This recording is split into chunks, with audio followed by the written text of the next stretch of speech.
I actually love construction. I love the industry and the opportunities I've had. Like I am so grateful for the opportunities I've had because there's no way I would have been able to work on those projects. I got to travel to these locations to say that, hey, I worked on Dubai International Airport. Like there's no way I would have had that opportunity if I wasn't open to being in the industry. Hi, I'm Jo Clark, and thanks so much for joining me today. This is the Redefining Midlife podcast, a podcast designed for the 40-plus woman who is determined to challenge society's myths and beliefs around midlife. It's for the woman who is inspired and ready to define midlife her way. Join me each week as I chat to health and wellness experts for up-to-date information on how to live well as some special conversations with incredible everyday women redefining what midlife can look like. Here's to making our next half of life even better than the first. Thanks so much for joining me today and welcome to episode 87 of the podcast. Interviewing incredible everyday midlife women doing amazing things is such a privilege for me, and I want to use my podcast to shine the light on these women. Now, we're constantly bombarded with the lives and the voices of celebrities, yet under our noses are women who really deserve to have their voices heard. Today, you'll hear the incredible Angela Hucker tell her story. Angela is an incredibly rare woman. Having spent over 20 years as an industry expert in the highly male-dominated field of construction, her skills, experience, knowledge and expertise is second to none. Angela has a remarkable portfolio including power, oil and gas, renewables, infrastructure, commercial, civil, mega projects, and even a spotlight on US TV show Megastructures. It's Angela's first-hand experience as a FIFO worker in remote corners of Australia that's fueled her mission to eradicate the challenges that women face in the industry and to advocate for much-needed change. Today, she shares with us a terrifying experience that she went through, which ultimately led her to change her career direction. Angela is the founder and the CEO of EPIC, which stands for Empowering People in Construction. EPIC is a dynamic venture that's reshaping the Australian construction sector by harnessing the immense potential of women. Angela is a change maker in our society.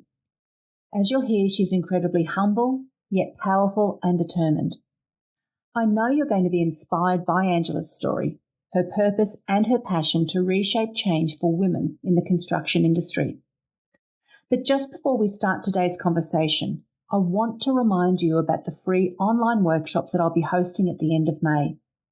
Now, we've had amazing health experts on the podcast, reminding us of all the things that we should be doing. But it can be tricky to know what to do first and how to make it fit into our busy life. And even with the best of intentions, usually we don't put things into place. So in these workshops, I'll be sharing 3 simple steps so you can create a personal wellness plan that suits your life and your health needs.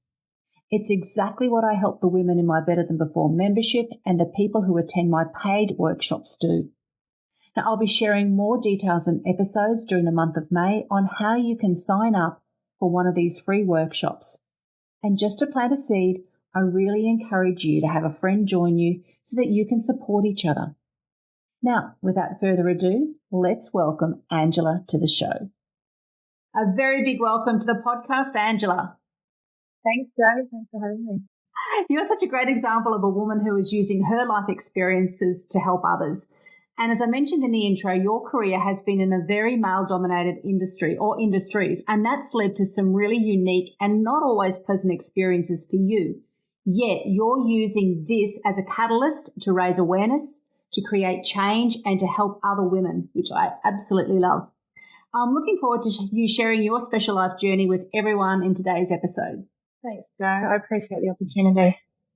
So let's turn back the clock to your earlier years first. Where did you grow up and what was life like for young Angela?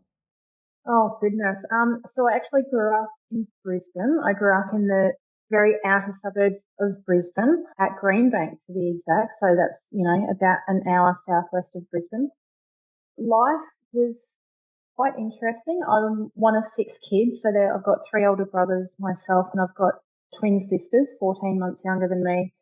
So we grew up in an environment where we basically all had to get in and contribute to running the household and looking after, we were on 58 acres, so we had animals and things like that. So looking after the animals and feeding the animals, and then my father also had a commercial landscaping business as well. So we actually had to help him with that commercial landscaping business as well. So with the commercial landscaping side, he was doing like really big projects, like when a new school was built, and he would landscape the whole school, which was all the gardens and the turf and, the sports fields and everything like that.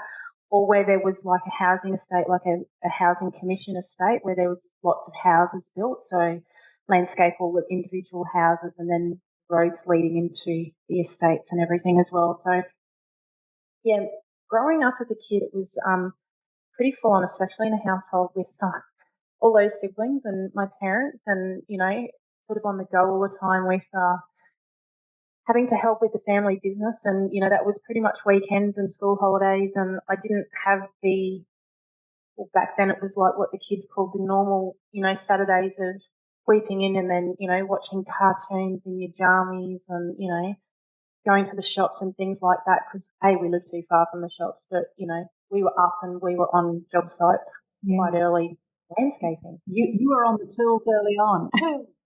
I was labouring very early on. Yes, absolutely. From being quite young. Yeah. From probably about 12 years old. Yeah. You would have been at a perfect age, and your father must have been absolutely bursting, waiting for you kids to get to a certain age where you'd be very useful and not a hindrance. Oh, that's right. Absolutely. Absolutely. Yes. So did you leave school with a clear plan and dreams of a career for the future, or were you setting your direction? No. And look, I still don't know what I want to be when I grow up, to be honest. I'm still trying to work that one out. But, when I was in high school, it was kind of like, I always thought, oh, maybe I'd like to be a hairdresser. And then, I quickly lost that idea. And then the one thing I always loved was traveling. So I'm like, I just wanted to travel. And I always had this fixation on going to America. So I did actually save up when I left school, and I worked 3 jobs and just saved my money. And then I went off over to America when I was 19, had a round the world ticket, no end date or anything. And then, of course, I met my son's father within the first week of getting to America, and then lived in America for a couple of years, and my son was actually born there as well. And then came back and, and then I basically picked up the job that I was doing before I went overseas, which was managing a chain of locksmith stores in Brisbane.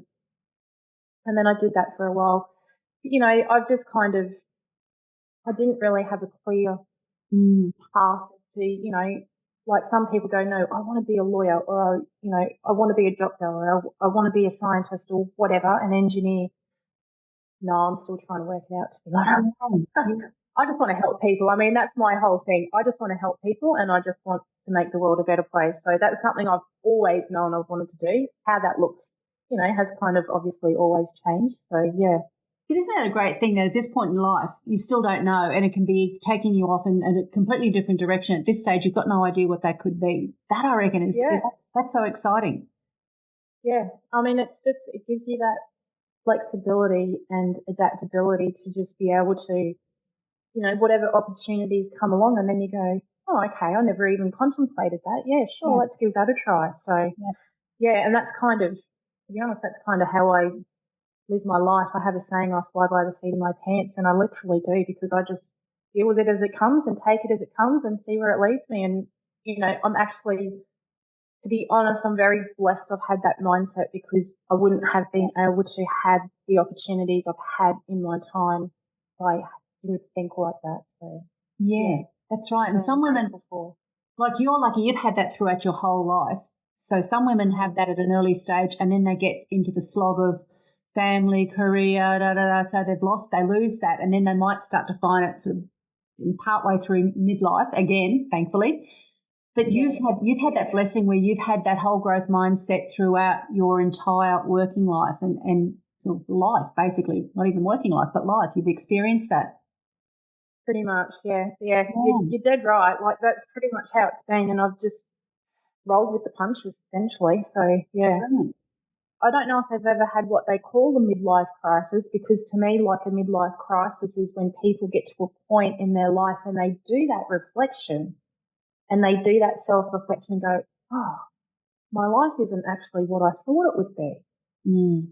And, I don't think I've ever had that, to be honest. And I don't know if that's because of how I've, just gone with the flow my whole life or what. But yeah, I find that interesting, that I guess when you have all these expectations of how you want your life to look and, everything, and then you get to the point where it's like, oh, it's not actually looking that way. Yeah. That's when I think people have a bit of a crisis, an identity crisis as well. So. Well, it is. Sometimes it needs a whole, I've done a podcast episode on it recently, actually, on the whole brand midlife needs a rebranding, because not everyone goes through a crisis, but there's a realization that perhaps there's a lot more to life left to live. What's it going to look like? And so you've had that whole open idea of what it could, you don't know what it could be like because you're just following the paths and you're open to whatever might come your way. See, some people would find that would be a nightmare for them. Like, for you, that's the way you love to live. For others, that would just be the opposite of the way that they would like to live. Oh, look, and I know, and I totally get that. And I know a lot of people, I get told all the time, like, we don't know how you do what you do, because I'm not a person who can, me personally, that I could wake up and go to a job and it's the same routine every day, from 9 till 5, park in the same parking spot, do the same walk at lunchtime. Like, that would just do my head in. But I know some people need that, and that's where they look at me and go, you're flying interstate all the time, and you're doing this, and you work on this, and how do you do it all? And but it's not for everyone. Like, and I understand that, and I understand some people need that consistency and stability of, routine and everything. Yeah, so we're all different, and that's what makes us all special. So, yeah. Yeah, and that's why I love having women coming from different walks of life and different life experiences, just to highlight that it doesn't all have to look the same. We are so different. It'd be bloody boring if it was all the same. Exactly. I agree. It would be bloody boring.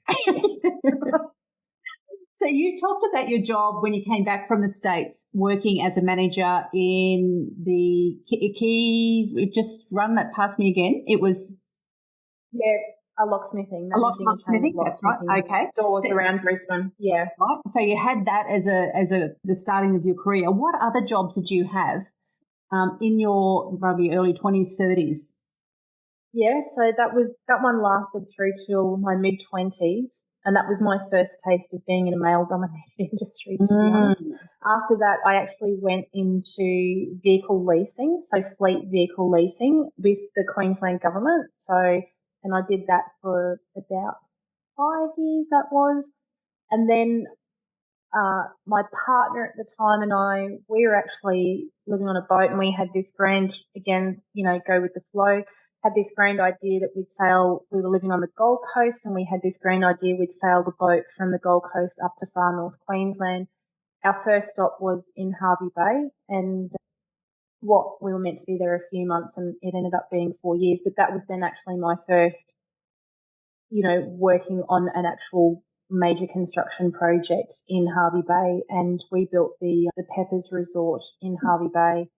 And then my construction career just kind of went from, one thing to another after that point. So, yeah, so I've basically predominantly been in construction since that point. So a long time. Yeah, so you fell into that industry. What were your roles in when you were working in those various jobs? Because obviously one led to another, to another, to another over the course of your career.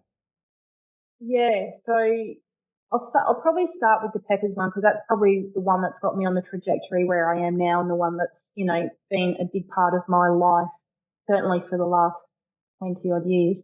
But what happened as I said, like we were sailing up the Queensland coast and I just wanted a part-time job because my son was in primary school at the time. So I wanted something just to work in with the school hours and everything. And I just did an admin job working in the sales office. And so it was the pre-sales for the actual resort, for selling the units off the plan for the resort. So that was great. And then once they actually got to the point where they had enough of the pre-sales, then the financing could kick in for the construction. So the developer turned around to me and said, look, we'd really love to have you come over and help us with the construction side. So I said, yeah, sure, not a problem. Yeah, so basically I started and this was where what I've basically done for the last 20 years, actually, reflecting on it.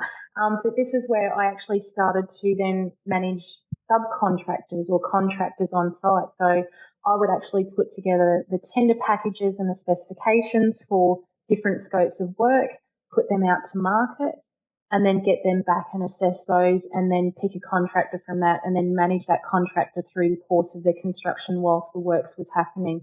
And so that's pretty much a lot of what I've done over the last 20 years. And, you know, I'll be the first to say I don't have a university degree. I have learnt literally because I've had awesome male allies and mentors and people who've taught me, but I've been hungry for the knowledge as well because I just kept saying, you know, show me more, help me understand this. What does this mean? How do I read a plan? What do I do here? Like I just kept asking lots of questions to understand what to do.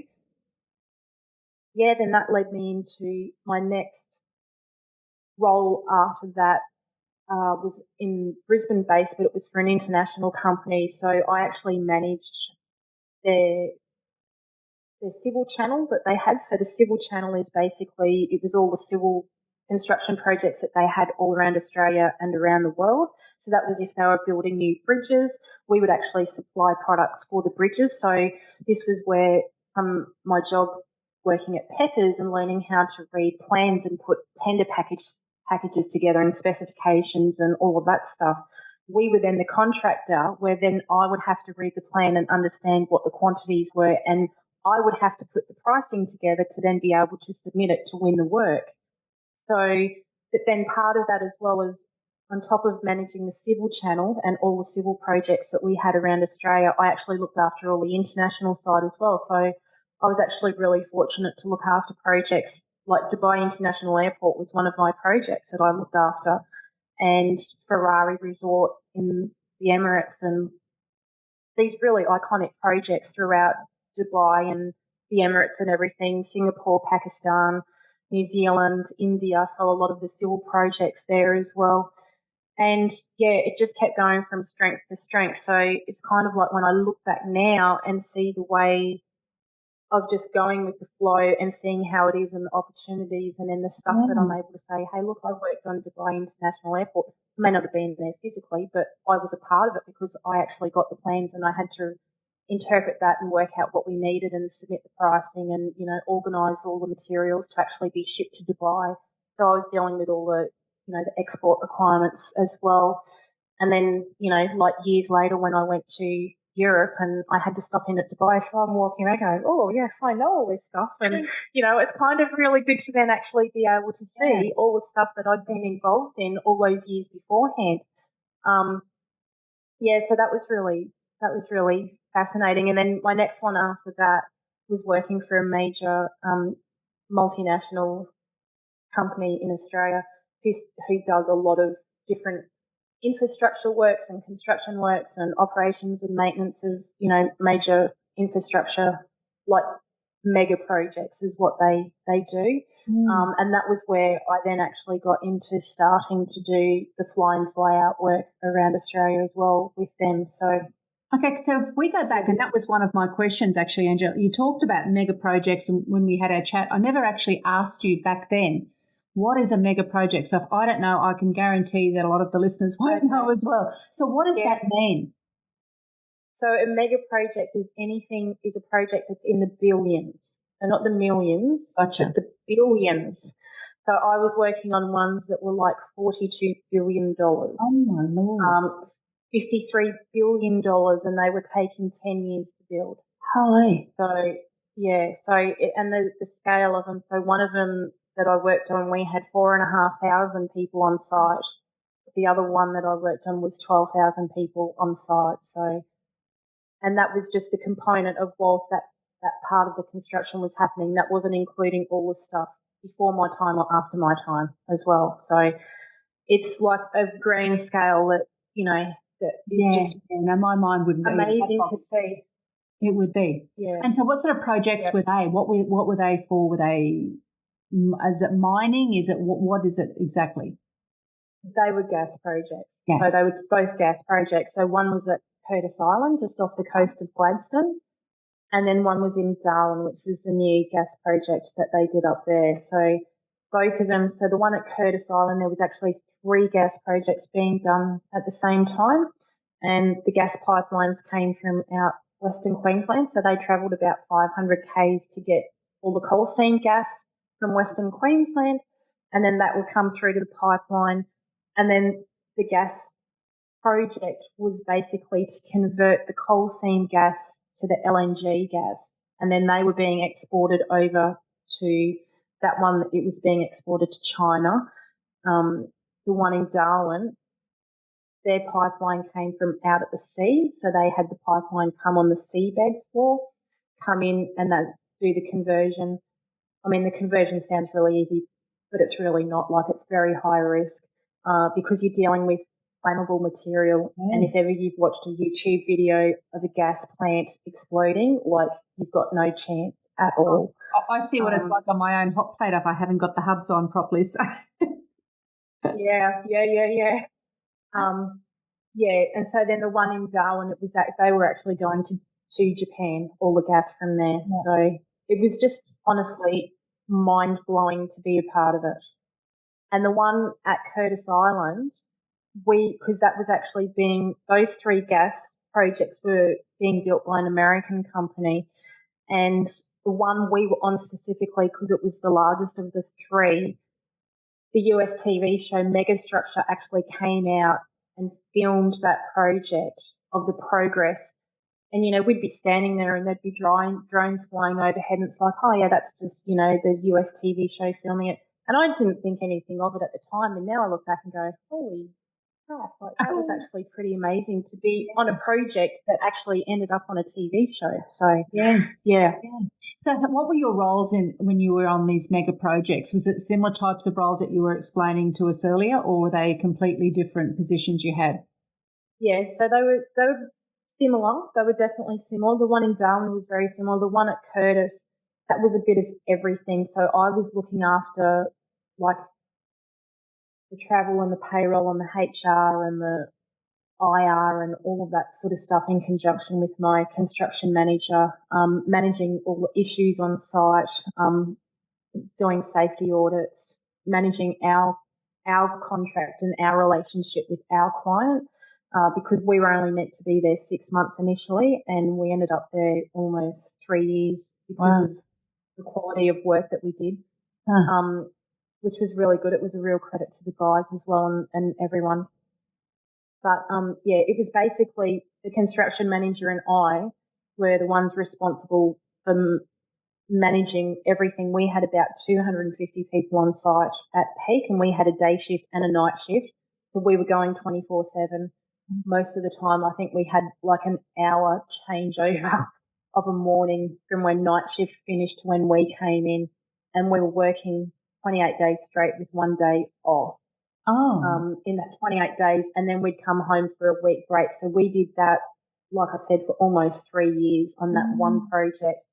So there was just a lot to manage, and then there was a lot of obviously reporting back to head office and everything like that with what we were doing. I was responsible for all the managing all the costs on the project as well, getting all our monthly claims into the client. So it was a whole mixture of things on that particular project. Darwin was specifically managing contractors. So I had some very contentious contractors that I was looking after because I was picking up from some people, and, like disputes and, when people are arguing about money and what they're entitled for. And so I was involved in all of that with dispute negotiation as well. So, which is not a pretty side of construction, and a lot of people don't know about it. The stuff I do, a lot of people don't actually know about it because it's kind of flies under the radar a bit with managing contractors and their costs and their time, and it still all fits in as part of getting the stuff built. So everyone just thinks about the project as a whole and not all the moving parts underneath it that's involved in it as well. So, and the management of all those moving parts. What an incredible skill set you've got. But thank God you didn't do a degree, because that would have just really narrowed your experiences and what you've done, because truly the knowledge that you would have is phenomenal. Oh, thank you. That's very kind of you. Well, it's not just mine. I'm just listening to what you do, and you just, as though it's an everyday thing. I've done this and I've done that. And it's quite extraordinary. And you probably, because you live the life, and you, when I'm from an outsider listening, it's extraordinary. Oh, thank you. That is very kind. I mean, I just go. I know. To me, it's just normal. That's right. It's normal. That's your reality. Exactly. So it's not me being kind. It's just me acknowledging that you've got a very rare skill set and set of experiences. And I couldn't imagine there'd be many people around the world that would have what you've got. So we'll talk about how that's going to be helping you with something exciting coming up for you too. So we'll talk about that shortly. Now, you've done a lot of the fly-in, fly-out nature, particularly in these big areas and in some remote locations as well. And I was really keen to have you on the podcast after I heard you share a story at an International Women's Day event in Brisbane, because you spoke about one of the incidents that you experienced. And given the shocking events and the huge increase of violence that we're hearing against women, and it's not getting better, it is getting worse, even so far this year, your story is one that needs to be told. So can you share your story with listeners, and then the catalyst of how that sort of has sent you in another direction? Yeah, no, thank you for giving me that opportunity. So basically, a specific incident that happened to me, so it was whilst I was a fly-in, fly-out worker, and it was on the Curtis Island project that I mentioned, the one just off the coast of Gladstone. So the way that site actually worked is that we lived on site. So behind the construction project itself, they had a camp. They call them camps, but they had a camp, which is where everyone lived. So this camp had just under 2,000 people in the camp. There was probably 100 women, so that's like 0.05%, just to, give some context. Not many. Basically, when you get into the camp, you kind of have two choices. You either drink or you go to the gym. So I was very much a person, I'm not a drinker, so, I would go to the gym. Like I mentioned before, like our roster we did actually work the 28 days, and we had the 14th day off, which was the second Sunday of our 28 days that we would have off. And we were on site because we would have part of management, we would have to get the handover from night shift. So night shift would finish, between 3 and 4 in the morning. We would get into the office at 5 a.m. in the morning to get the handover from night shift, work out what they had done so we could then plan out the day. And then normally our days didn't finish before 6 in the evening that we'd get back. If I was doing the end of month with the invoicing, it could be anywhere from 7 to 7:30, sometimes 8. I had to be back by 8 so I could get my dinner because the dining hall shut at 8.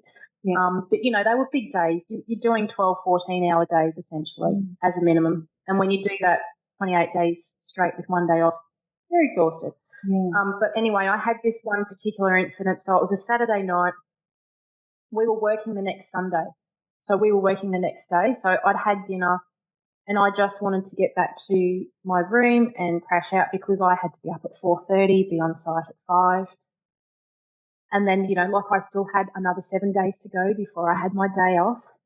So it's pretty full on. And not everyone worked the Sunday on site. That's the thing, is that not all trades were required. We were required, our company, because of the work that our tradespeople did. So I was basically leaving the dining hall. I went back to my room. On the way back to my room, I actually passed an area. So they had barbecue areas scattered all throughout the camp. and there was a bunch of guys there having a barbecue, having a few drinks, whatnot. I just minded my own business because that's what I had to do in camp. Got back to my room, got ready, jumped into bed, and didn't realise, because I was actually rushing back to my room to get to the toilet of all things, that I'd actually forgotten to lock the door, and they didn't have locks that automatically locked on your doors of your rooms. You had to actually manually lock it yourself. So because I was in such a rush to get back to go to the toilet, then I just got in my pajamas and jumped into bed. I totally forgot to lock my door. So I'm in bed, lights out. Next minute, the door flings open, the light turns on, and here's a guy standing in my doorway. And he just says to me, like, he's standing there and he's just like looking at me and he's going, "Hey." And I kind of panicked because I'm like, holy shit, like I am in the most vulnerable position, lying on my back on my bed. And anyway, so I had to, scream at him to get out of my room. But he came back like instantly. So he'd shut the door, turn the light off, but instantly he'd open the door again, turn the light on, and he just kept going, "Hey." And he did that 3 times. Oh. And I had to get really aggressive with him and, tell him to get the F out of my room. And it gave me just enough of a moment where I could then actually get up and lock the door before he could quickly come back. Honestly, I've never been so terrified in all my life, because all I'm thinking is that I just passed, there was probably 40 guys at the barbecue area. I just passed these 40 guys at the barbecue area, and they were drinking, and, like, people can get, really bad behaviour once they've had a few drinks in them. I'd heard some absolute horror stories in that camp. Like, women had actually been drugged, and I can't say for sure that they'd been raped, but by all accounts, that's what we believe had actually happened. So I was kind of like really freaking out, and being the minority as well. Anyway, so lock the door, and I'm like, okay, we're good. Door's locked. I'm right now. So then he actually tried to come back, and once he realised the door was locked, and he's then actually trying to force the door handle, then I panicked, and I'm like, holy shit, what do I do? And I was just kind of like going, who is this person? Like, what is he doing? What is he trying to get into my room for?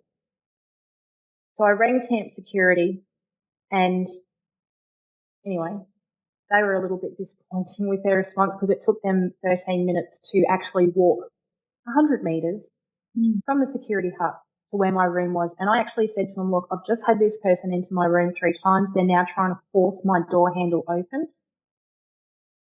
Anyway, so long story short, in the 13 minutes, he just kept trying to come back and was forcing the door handle, trying to force that door handle. And I'm just kind of like, if they don't hurry up, he's going to break this door handle at any moment. And then I'm like, I don't even know how many are standing on the other side of this door. Like, seriously, like, how many could there potentially be? As I said, I have never been so terrified in all my life. And security did eventually come after the 13 minutes. And I just let them know what was happening. And they're like, well, do you know the person? I said, I don't know the person. And, it's not like I'm looking at their face to try and work out who they are. Like, I'm just more worried about keeping safe myself and, trying to stop them from doing whatever they were intending to do. Yeah. Anyway, so it had to go through and have an incident investigation done. And then it was a couple of days later, following the incident investigation, and I got called up to the project director's office. So he's like the boss of the whole project. So I got called up to him. I know him, because of the job that I was doing, like, I had to liaise with him a fair bit about our contract and the work we were doing and our costs and everything like that. And he just turned around to me, and it kind of took me by surprise, to be honest, because he turned around to me, he's like, Ange, what do you want me to do? And I'm just like going, like, even now, like, I'm gobsmacked. Yeah. It's like, what do you say to that? And I'm just, so I've just like, then I've actually kind of gone, I really need to put it into a context to get him to understand how I felt, because he doesn't understand how I felt. And so I just said to him, I said, look, Mike, I said, just, how would you feel if this was your wife sitting at home and someone was trying to break into your house to get to your wife? Like, how would you feel? Mm. And I said, I'm actually well within my right, call the police, but I'm giving you the opportunity to do the right thing, because you've actually got a duty to me to keep me safe. That's actually your responsibility to me. Whilst I'm on your project and I'm on your site, you've got that responsibility to keep me safe. So, just do the right thing.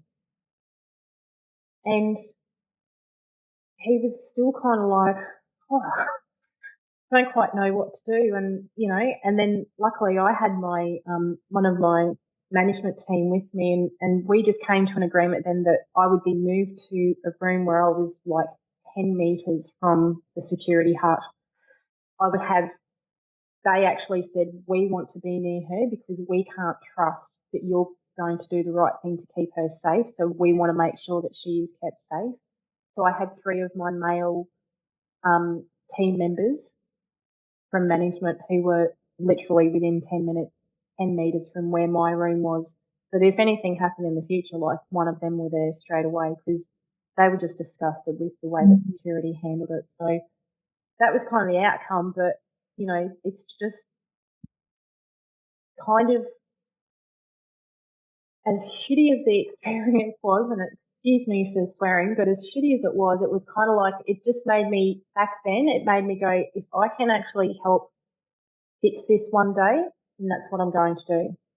If I can actually stop this sort of crap from going on and stop people from feeling unsafe and stop people behaving that way, for starters, where they think it's okay to do that sort of stuff, then that's what I'm going to do. So that's led me to where I am, I guess. Yeah. So I'll talk about that now. So you are currently the CEO and founder of EPIC, which stands for Empowering People in Construction.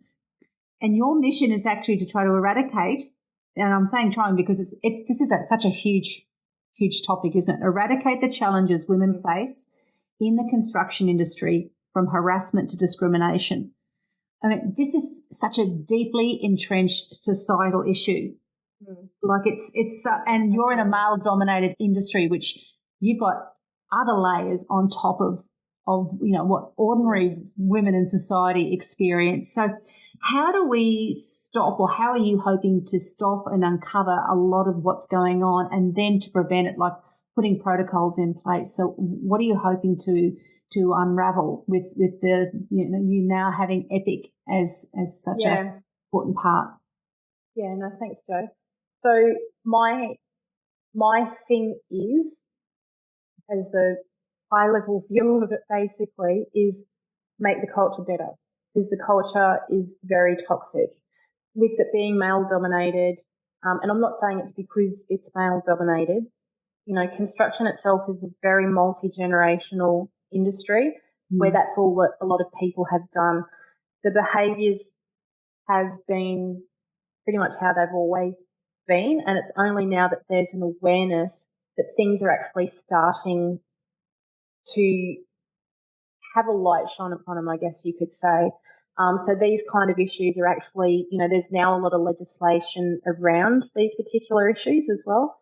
But that hasn't ever been the case. Like, it was, and this isn't just for construction, this is in general, but, like, sexual harassment in a workplace was only prohibited last year under legislation. So before that, it was okay. Wow.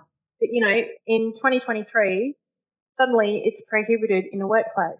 And I mean, even that just astounds me that, like, it took until 2023 for that to even be prohibited.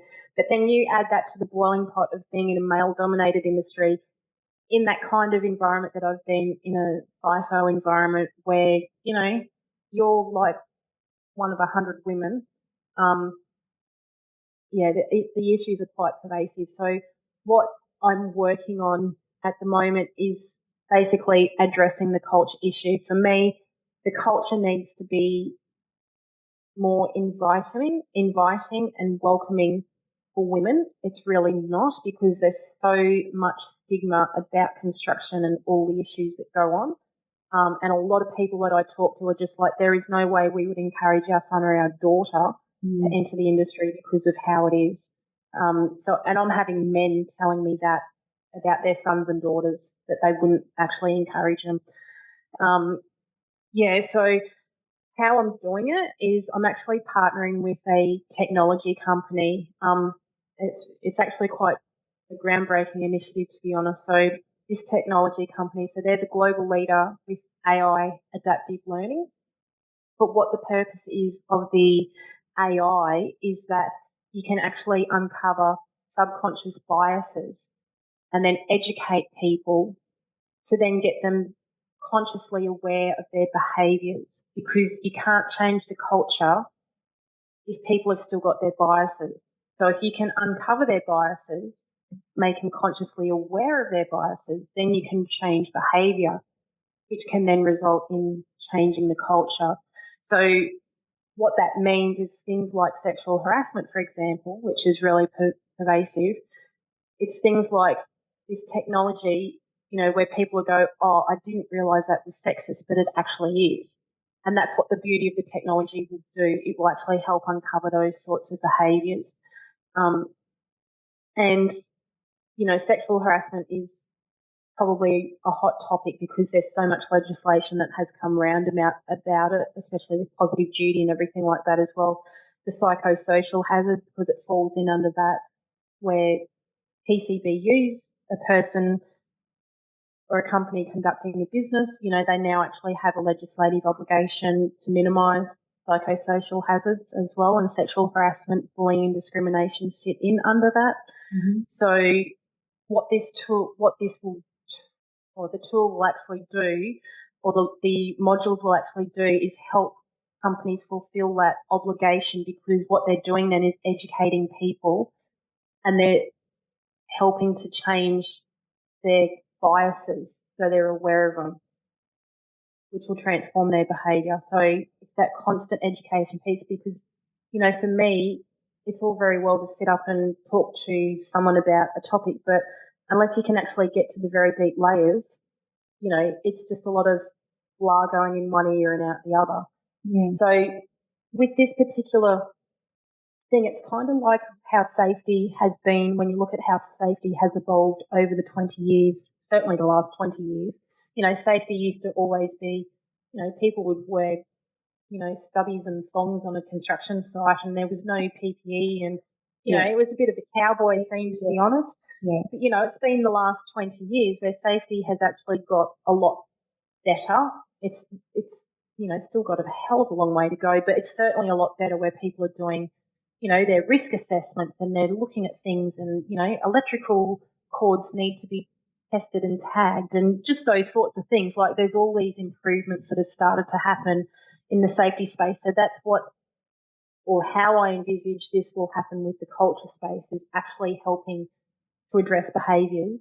And it will be this evolution to, transform the culture based on transforming people's behaviours, essentially. So how supportive are the big mining and construction companies with what you're trying to do? Are they seeing, first of all, are they seeing that there is a problem? Because maybe they need that awareness straight, because they may be blind to some of the things that could be occurring. Yeah, there's definitely, look, I talk to and have meetings with a lot of, key industry stakeholders, associations, all that sort of stuff, and everyone has said to me, this is the missing piece of what we need. So everyone is aware that there is a major issue. To be honest, everyone's kind of scrambling about what to do and how to do it. So we're busy working on developing. We've got the sexual harassment module. We're probably at about 98% complete at the moment, and we're aiming for a release date mid to end of May. So, and then we can work on, development of the other modules as well to target those. So, it's identifying, I guess, what the need is for starters. I've had to do a lot of engagement with stakeholders to make sure, from a feasibility perspective, that there was appetite for this sort of stuff as well before I went down the rabbit hole with it, which there certainly is. So that's why I've now gone through with the development phase to at least start with one and then we can go through from there with development of more as well. So No, the plan is to scale and then, I mean, the thing is, yes, this is predominant in construction, but to be honest, it happens in every industry. So of course it does. it's just construction, it's probably amplified a lot more because there's a lot more men. So Yeah. And so have you got the support from government at all of all levels, because you'd be working with local government, then state government, federal government, I'm assuming because of the mega projects you're on. Are you finding that they're supportive of the work that EPIC's doing? that's a very A loaded question. You can choose not to answer if it helps. that's a very good question. I will answer that. I choose to answer it. However, I will say please feel free to edit it, but I have no issues highlighting this issue. I did actually have this project in with federal government for support because I don't fit in the box for grants. So I'm not doing the work of getting more women into the industry, which is where there's a lot of focus at the moment. My focus is on let's fix the industry so more women actually want to come into the industry, because if you don't fix the problems, the women aren't going to stay regardless of how much money you throw Well, it's at a it. retention, isn't it? So it's kind of even Retention. Yeah. So I did actually have my project concept I had an application in with federal government, and they kindly advised that they did not support it because it didn't fit in their remit. So now I'm actually self-funded. I pay for everything myself. So I'm now reaching out to industry and having lots of meetings with industry to say, hey, look, I need your support with this and to do this as an industry initiative to help make these changes. So yeah, so that's kind of where I'm at literally at this point, because that only happened in February of this year. So it's only, 2 months old. So since I got that notification from federal government, but don't worry, I'm a determined bugger, and as I said at the beginning, I just roll with the punches. So I'm just rolling with the punches. Yeah, well done. Well, I wish you well, and it'd be ridiculous if industry didn't support you in this, because it's in their best interest too. And it's actually the government's best interest, because there's such a skills shortage. Why the heck you wouldn't be having as much support to keep women in, attract women, and then keep them in?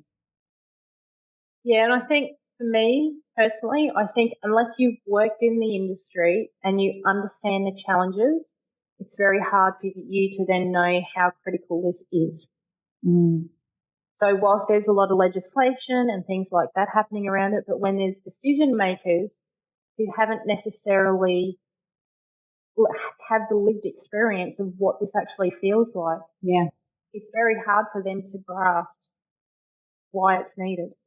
So, and I can see that from a government perspective. I mean, unless they've been on a construction site and worked there and dealt with the sexual harassment and the bullying and the discrimination and all the issues that go on, there's no, you don't know what you don't know. So they don't know what that feels like.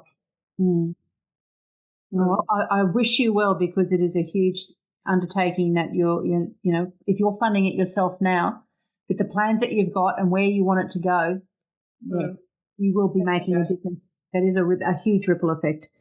Talking about ripple effects, you are going to be having a TED Talk coming up soon. I'm really excited for you, because this is a big deal. So would you like to talk a little bit about this upcoming TED Talk that you've been invited to speak at? Thank you. Yes, it's a lifelong dream coming true. It's something I've always wanted to do. Yes, so I can't go into too much detail about the talk itself, because obviously, that is until the talk is publicly released, but I'm certainly, love to share, an overview of it. So yes, as I said, lifelong dream to be a TEDx speaker, and I've now got the opportunity, which I'm just so excited about and very grateful for, because it will be representing the construction industry, and especially as a female as well. That's pretty exciting. So it's been it was a 4 or 5 month process through the application phase. So I had to submit an application, then got shortlisted, and then had to do a video, and then got the phone call. Wasn't sure if it was going to be the acceptance or the rejection phone call. But then I got told, hey, would you like to be busy for the next couple of months? Because we'd love to have you as a speaker. And I'm pretty sure I deafened the guy with my screens. But, that's okay. I know him, so I'm sure he was okay with it. So the theme of this year's TED Talk for the Hobart division is called the ripple effect. So basically you have to do a talk and your topic has to align with how you are creating a ripple effect.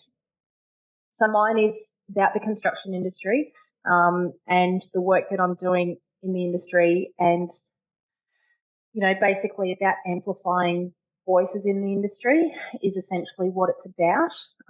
I will be talking about my personal experience as well, touching on some of the statistics and, what people can do to help, implement immediate action to help create that ripple effect as well. So, yeah, it's pretty exciting. It's And I'll huge. certainly share it.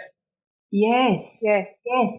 And that's, shining, not just shining a little light on what you're doing now. This is a huge spotlight, isn't it? And it's global. Yeah. It's not just looking at a little area of Australia. We're talking global once you hit the TED stage.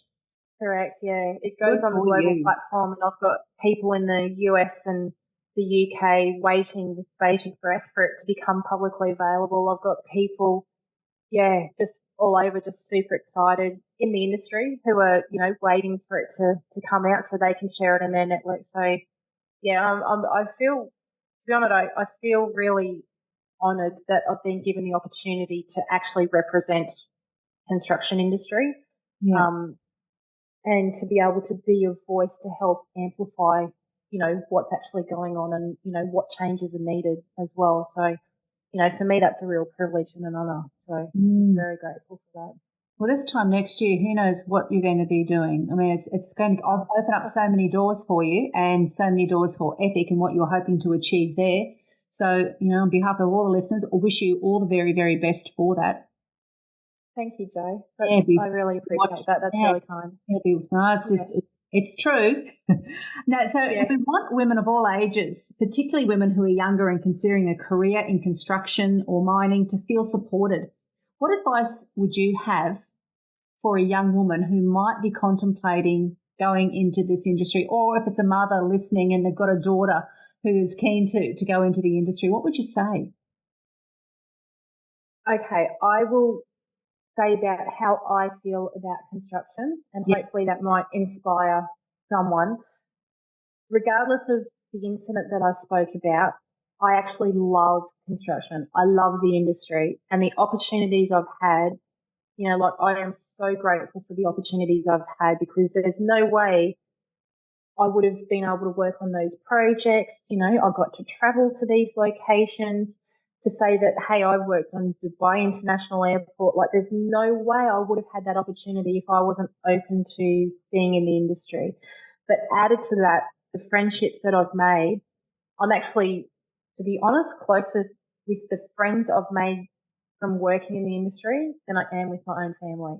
They are actually, my friends are actually my family. And all of them, like, I know their wives, their kids, I get invited to their birthdays, I get invited, to all the different things. I've got places all around Australia that I can stay because of the beautiful friendships that I've formed in the industry, because they have been my family whilst I was away. Like, we were each other's family. We supported each other when we were away, because when you're away for, 4 weeks at a time, you still got life going on and, you actually support each other and care for each other. So, the opportunities that you get to work on just iconic things that you can actually, like, it is something tangible that you can actually go, hey, you can see it and then you can go, be really proud, but you can go, I've been involved in that. Like, I've helped build that. Now these people are using it, whatever it may be. Now these people use it. Like, one of the projects I worked on in Brisbane when I was doing the civil work was the Gateway Bridge duplication. So every time now it's like, hey, I was involved in that project all those years ago with the Gateway Bridge duplication, and you can see it. And it's like this really proud moment whenever I'm back in Brisbane now. But when I lived there, to drive over that second bridge, and things like that. So it's stuff that can make you feel really proud of, being involved in something, regardless of what your role is. Like, regardless of whether you're a tradesperson or you're one of the people like me that, I wasn't on the tools, but I was behind the scenes, but I was still involved in the construction because I was still there every day and seeing it happening and, managing all the costs and the legalities of everything. So, and the opportunities, like you can literally travel all around the world with it. There is so much opportunity with it. And yeah, the highlight would be the people, honestly. Yeah, there's some assholes, I won't deny that, but honestly, there's They're in good any and there are bad. profession. Well, they're everywhere. Like honestly, they are everywhere. But if someone is interested, I would seriously consider it. There is a lot more good than there is bad to it, and especially now the industry is significantly, it's actually kind of reached that crossroads now where things are going to change and they're going to change rapidly for the better because people are more aware of the issues in the industry and what's inhibiting people from coming into it. And there's a lot of people working on a lot of stuff to help make it better. So, like I'm not the only one doing stuff. There's a lot of people who are doing a lot of stuff, all wanting to help make the industry better for everyone because now there's an openness and an awareness to do that. So anyone looking at coming in now, you're actually probably coming in at a really good time because there's radical change happening for the better. Yeah. So, yeah, I would really encourage it because the rewards and the benefit, and honestly, you get paid more working in construction than you do if you go and, do a university degree and end up with a HEC stat. Like you can go do an apprenticeship, you're working and earning money while you do an apprenticeship, and you come out and you'll earn more than what you do with a university degree, and then you don't have a debt to worry about. Like you won't have that $60,000, $70,000, $100,000 debt as well. So there's win-wins, honestly. And, I should be having a little audio snippet and sending it off to the government then, and that can be for the next promotion. Well, that needs correct. Yeah, loud and clear. And there's so much incentive at the moment because there is such a skill shortage. Like where we're at the moment, it's almost, we're going to be about 350,000 people short by the end of June. So there's so much financial incentive for people to come in. Like anyone considering it, honestly, it's a win-win for you. Yeah. Because you'll get everything thrown at you to encourage you to do it. Yeah. Now, well, you answered that with a lot of passion. But one thing I will say that's really critical is have a good support network around you. And make sure you have, regardless of what your gender is, male or female, but make sure you have really good leaders and allies around you that you can lean on, learn from, they can mentor you. That's really important because that's like I wouldn't be where I am without those people that I've had in my life. And it's just really important. And that's part of why I do what I do because I want to help impart my knowledge as well to support the next generation coming through to make sure that they're well supported and set up for success as well. Yeah. Well, thank you for your answer. Hopefully that's going to give food for thought for some people. I hope so, yeah. So, Angela, what are you enjoying about this time of life and what are you looking forward to in the future? What am I enjoying about this time of life? Well, this time of life is pretty much all on epic.